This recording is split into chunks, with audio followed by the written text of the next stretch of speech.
Hey, what's going on? You know who it is. You know what it is. All right, you guys. So it appears that Terence Crawford team has made aware to the WBC that a rematch with Errol Spence will not be happening next, which I already reported this stuff to you guys like last week, and I broke down to the very last compound why this rematch wasn't going to happen next. I came with the legal and technical reasons why that this fight wasn't going to happen next, if ever, but it is pretty much officially off. You know, Errol Spence says that he had surgery on his eye, and basically the trajectory was he was going to be out of commission for at least a few months. So even if Errol Spence was to wait it out and wait till he was cleared by the doctors to participate in at least light activities pertaining to training, he still wouldn't be available to fight till around, if he was lucky, May or June.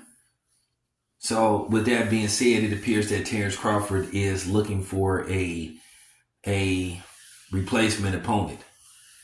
Keep in mind, Terence Crawford is possibly in the running for a September showdown with Canelo Alvarez, but Terence Crawford wants to get a fight in, and they have alerted the WBC that they won't be fighting Errol Spence next. So now what's going to happen next is the adopted Jerron Boots Ennis fans. And what I mean by that adopted means is they're fake.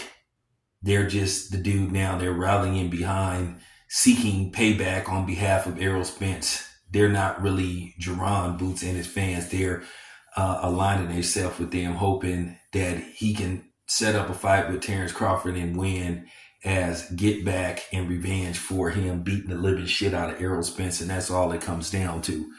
You know, you just have to tell the truth about this kind of stuff. You know, ever since the fight happened, the Errol Spence fans have been in just ridiculous denial about what happened. As far as a rematch go, let's just keep it a buck. Nobody wants it. You know, the pay-per-view numbers to the logistics of Showtime, the fight underperformed. You know, it did 850,000 pay-per-views, but it did underachieve. You kind of can make an argument the standards were set by Tank versus Ryan Garcia.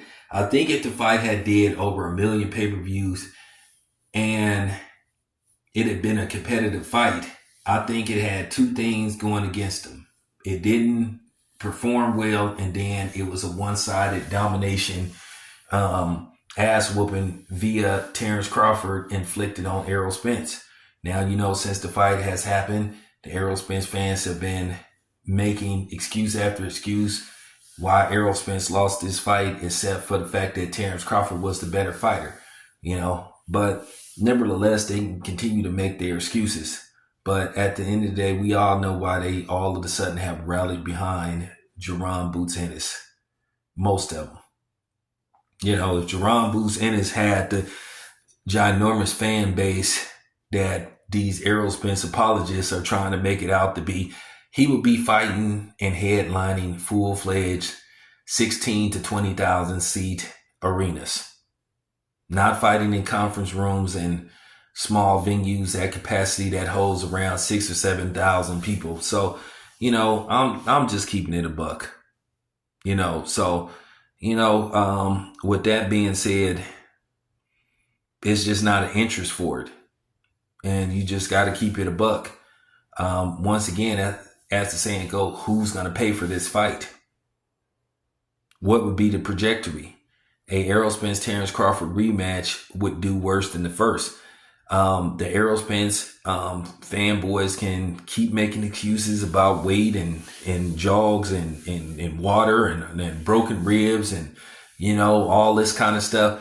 But at the end of the day, networks don't care about that kind of stuff. They only care about their bottom line and getting a return for their investment. And the return they got wasn't satisfactory enough for them. And that's why Showtime is no more.